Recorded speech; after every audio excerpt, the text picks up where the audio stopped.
For global action to bring quality health care to everyone, including animals and plants.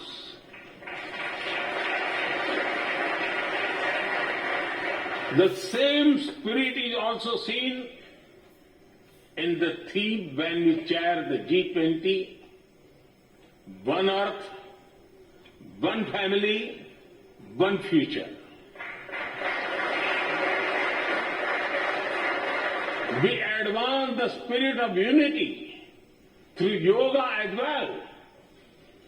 Just yesterday, the whole world came together to celebrate the International Day of Yoga.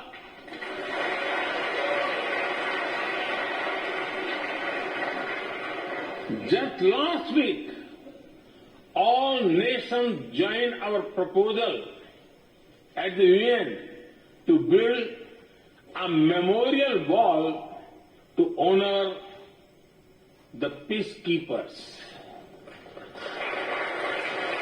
And this year, the whole world is celebrating the International Year of Millets to promote sustainable agriculture and nutrition alike.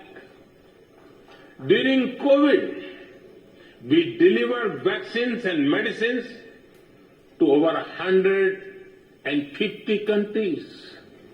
We reach out to others, being disasters at first responders, as we do for our own. We share our modest resources with those who need them the most. We build capabilities, not dependencies.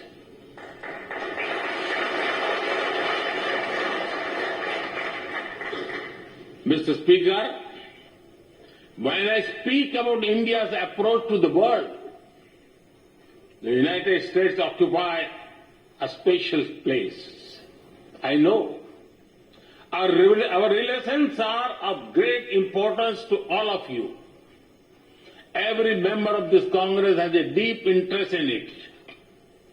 When defense and aerospace in India grow, industries in the state of Washington, Arizona, Georgia, Alabama, South Carolina, and Pennsylvania thrive.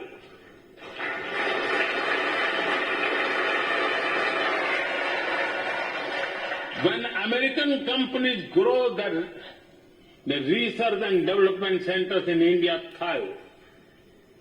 When Indians fly more, a single order for aircraft creates more than 1 million jobs in 44 states in America.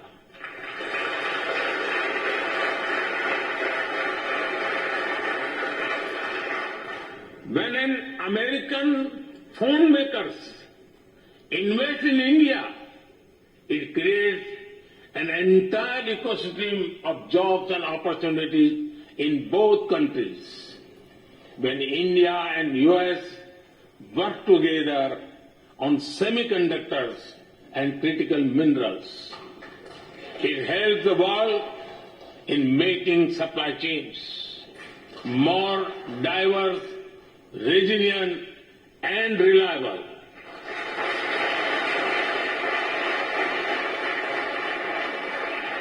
Indeed, Mr. Speaker, we were strangers in defense cooperation at the turn of century. Now, the United States has become one of our most important defense partners.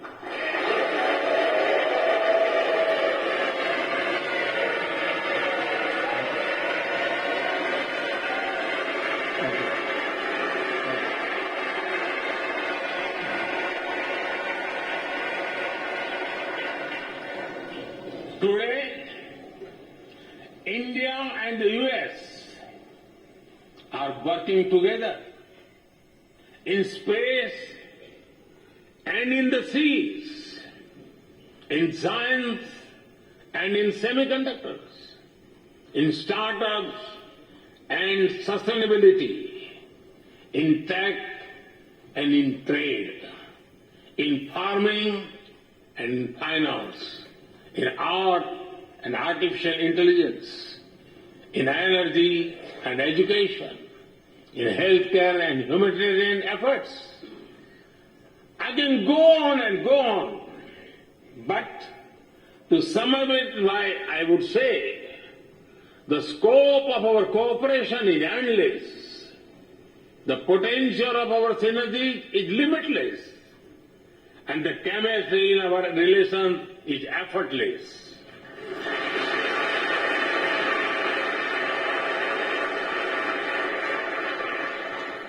In all this, Indian Americans have played a big role.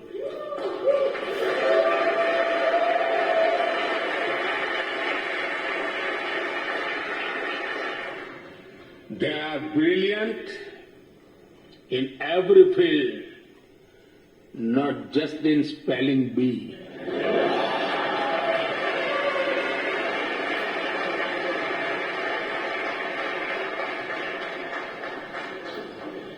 With their hearts and minds, talent and skills, and the love for America and India, they have connected us. They have unlocked doors. They have shown the potential of our partnership. Mr. Speaker, distinguished members, every Indian Prime Minister and American President of the past has taken our relationship further. But our generation has to honor of taking it to greater heights.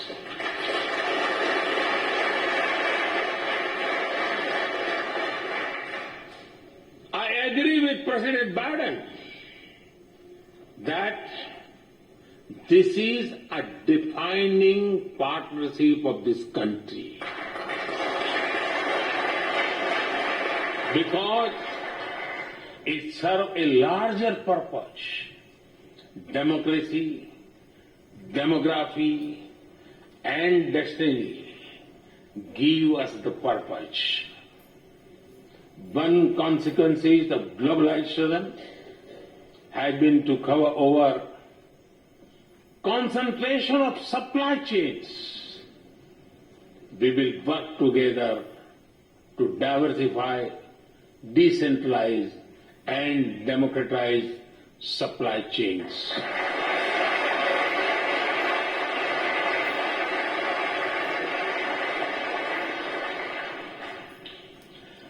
Technology will determine the security, prosperity, and leadership in the 21st century. That is why our two countries established a new initiative for critical and emerging technologies. Our knowledge partnership will serve humanity and seek solutions to the global challenges of climate change, hunger, and health. Mr. Speaker and distinguished members, the last few years have seen deeply disruptive developments. With the Ukraine conflict, war has returned to Europe. It is causing great pain in the region.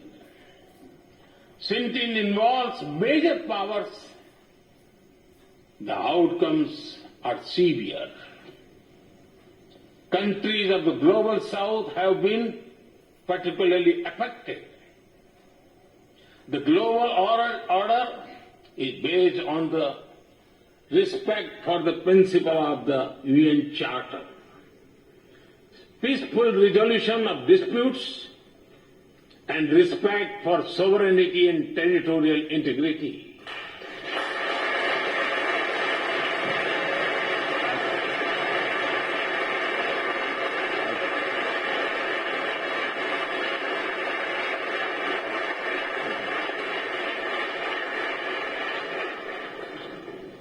as I have said directly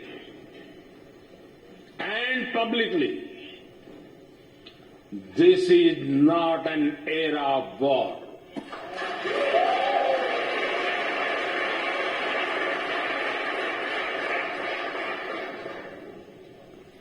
But it is one of dialogue and diplomacy. And we all must do what we can to stop the bloodshed and human suffering.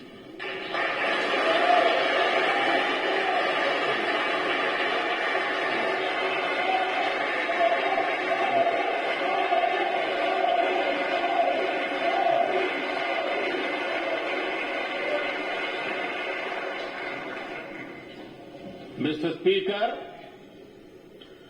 the dark clouds of coercion and confrontation are casting their shadow in the Indo-Pacific.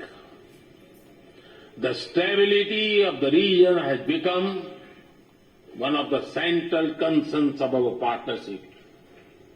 We share a vision of a free, open, and inclusive Indo-Pacific.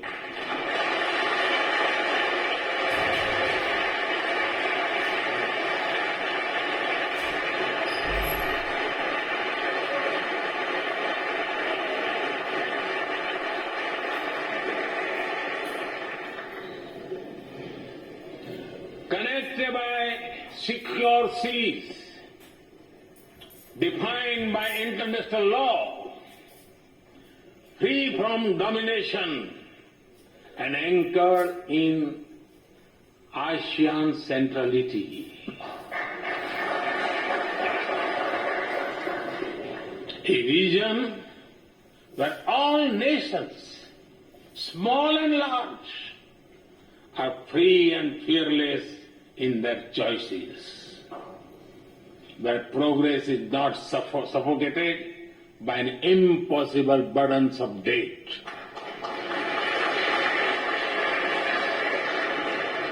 Where connectivity is not leveraged for strategic purposes, where all nations are lifted by the high tide of shared prosperity. Our vision does not seek to content or exclude, but to build a cooperative region of peace and prosperity. We work through regional institutions and with our partners from within the region and beyond. Of this, Quad has emerged as a major force of good for the region.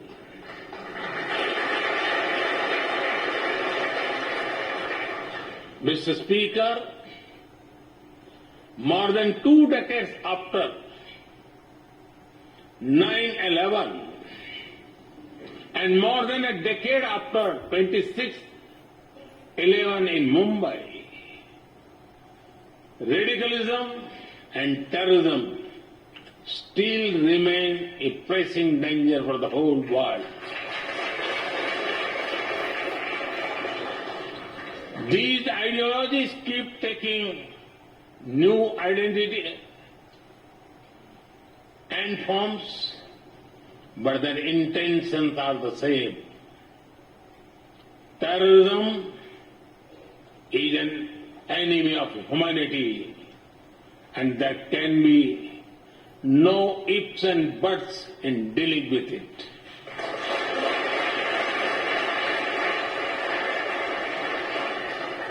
We must overcome all such forces sponsoring and exporting terror.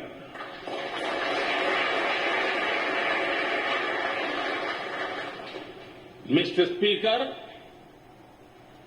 COVID-19's biggest impact was the human loss and suffering it caused. I wish to remember Congressman Ron Wright and the staff members who lost their lives to COVID. As we emerge out of the pandemic, we must give shape to a new world order. Consideration, care, and concern are the need of the hour. Giving a voice to the global south is the way forward. That is why I firmly believe that the African Union be given full membership of G20.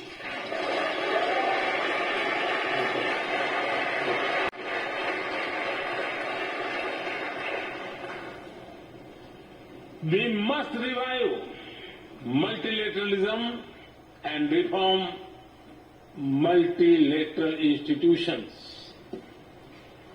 With better resources and representation that applies to all our global institutions of governance, especially the United Nations. When the world had changed, our institutions too must change, or risk getting replaced by a world of rivalries without rules. In working for a new world order based on international law, our two countries will be at the forefront as partners.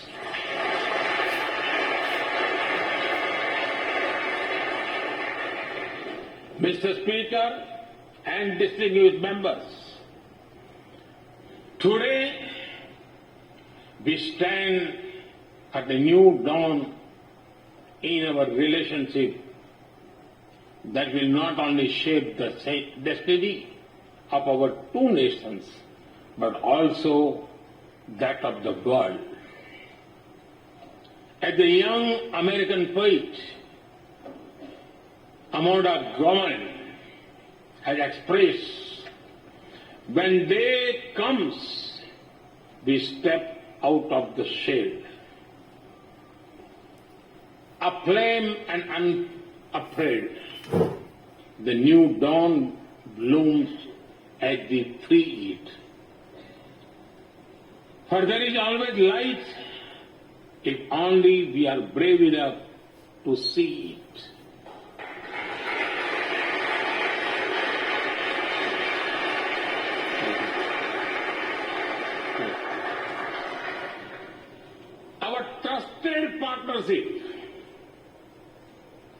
Our trusted partnership is like the sun in this new dawn that will spread light all around.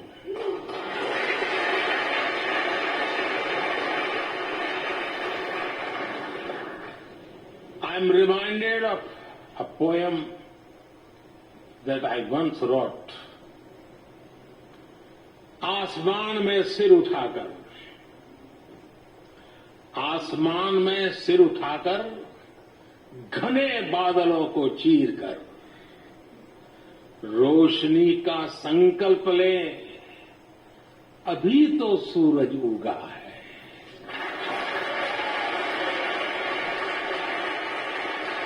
अभी तो सूरज उगा है। दृढ़ निश्चय के साथ चलकर, दृढ़ निश्चय के साथ चलकर, हर मुश्किल को पार कर, घोर अंधेरे को मिटाते, घोर अंधेरे को मिटाने अभी तो सूरज उगा है।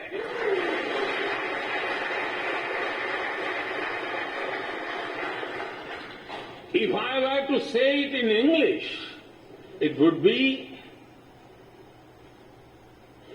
rising its head in the skies, piercing through the dense clouds with the promise of light. The sun had just risen, armed with a deep resolve, overcoming all the odds to dispel the forces of darkness. The sun has just risen.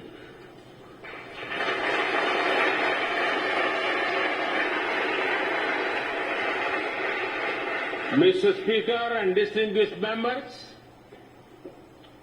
we come from different circumstances and history, but we are united by a common vision and by a common destiny.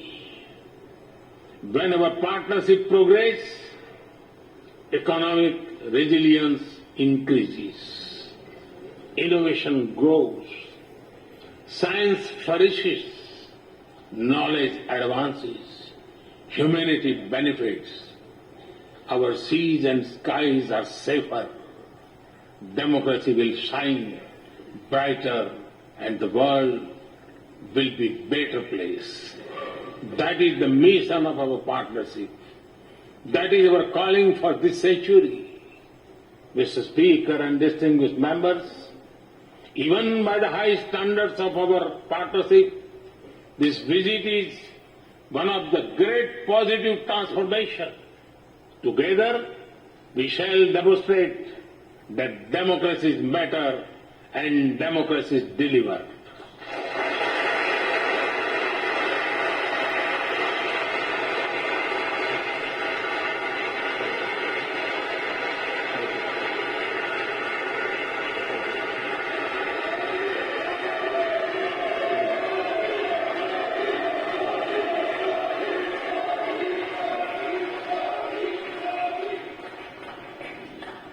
I count on your continued support to the India-US partnership.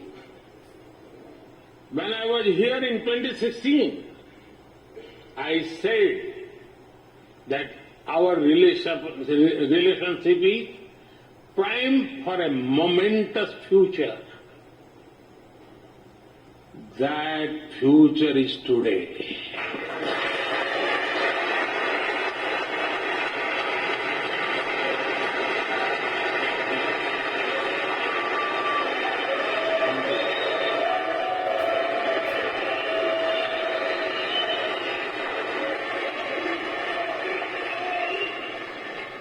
Thank you once again, Mr. Speaker, Madam Vice President, and the distinguished members of this honor. God bless America. Jai Hind. Long live India-US friendship. Thank you.